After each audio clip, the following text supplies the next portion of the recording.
दोस्तों, आज हम सबको बताएंगे कि दान पुण्य करने से क्या होता है और जीव जंतु की सेवा करने से हमें क्या क्या लाभ मिलता है।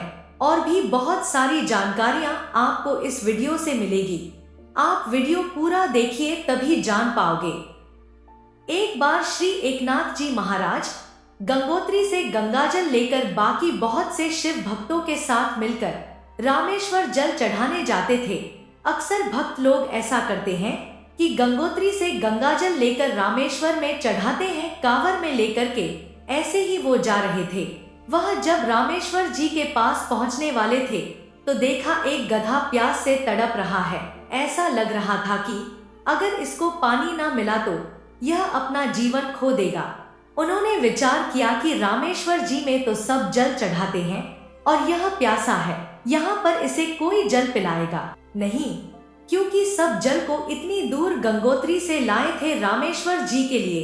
अब वह उस गधे के नजदीक गए और गोद में गधे का सिर लिया और हर हर महादेव बोलकर सारा गंगाजल उस गधे को पिला दिया।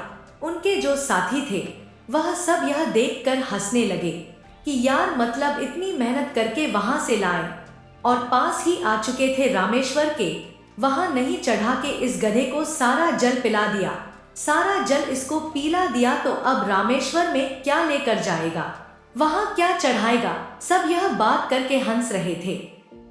जब उन्होंने सारा जल उस गधे को पिलाया तो कुछ समय में भगवान उठकर बैठ गए। बोले, मैं ही था इस गधे के रूप में। मैं तुम्हारे को देख रहा था कि क्या तुम केवल मूर्ति में ही मुझे समझते हो या सब जीवों में भी मुझे समझते हो।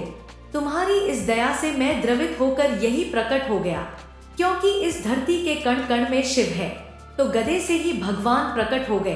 तो पशु पक्षियों की सेवा भगवान की सेवा से भी ऊपर है, क्योंकि यह सब पशु पक्षी भगवान ने ही बनाए हैं। इनको भगवान ने ही इस धरती पर भेजा है। इन सब की हमको सेवा करनी चाहिए। इन सब में ही भगवान बसते हैं। हम सबको इन सब जीवों की सेवा करनी चाहिए। क्या पता भगवान हमको किस रूप में मिल जाए और क्या पता कि वह हमारी किस रूप में आकर परीक्षा ले ले। और कभी इनकी सेवा करने में, दान पुण्य करने में अभिमान नहीं करना चाहिए। भाव ऐसा रखे कि भगवान ने मुझे ये सेवा दी है और मुझे इनकी सेवा के लायक बनाया है, और इसका प्रचार प्रसार ना करें, चुपचाप से इनकी सेवा करते रहे। प्रचार प्रसार करने से सेवा का जो फल होता है वो नष्ट हो जाता है।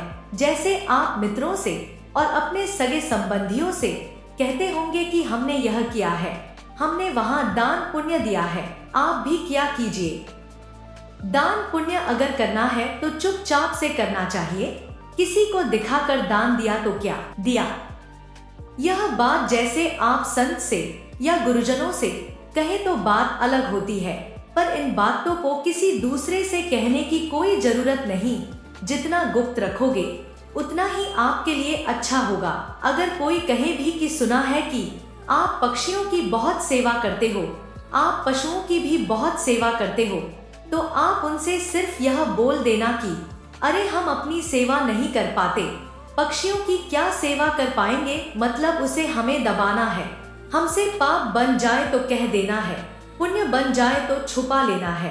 पर आजकल के लोग तो इसके बिल्कुल उल्टा करते हैं। पुण्य बनेगा तो पोस्टर छपवा देंगे, फेसबुक इंस्टाग्राम पर डाल देंगे कि यह देखो हम पुण्य कर रहे हैं, और पाप बनेगा तो कसम खा लेंगे कि यह हमने किया ही नहीं है। यही हमारी दुर्गति का कारण बनता है।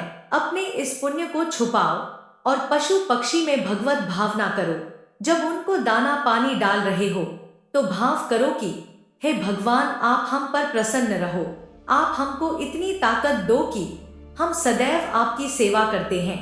आप इन सब रूपों में आयो और मेरी ओर से जो सेवा की है उसको आप ग्रहण करो। मेरे को इतनी शक्ति दो कि मेरी ओर से यह दान पुण्य का कार्य कभी बंद न हो। पशु पक्षी के प्रति अच्छी भावना रखो और आपको इसका बढ़िया पुण्य बन जाएगा और आपको इसका आने वाले जीवन में बड़ा लाभ मिल जाएगा। आपकी इसी दान पुण्य से भक्ति हो जाएगी। इन सब में भगवान के दर्शन की भावना बनने लगेगी। पर कभी गलत धन कमा के सेवा की भावना मत रखना। मान लो चलो 1 लाख रुपए हम गलत काम करके ले रहे हैं, तो 10,000 की सेवा ठीक नहीं है।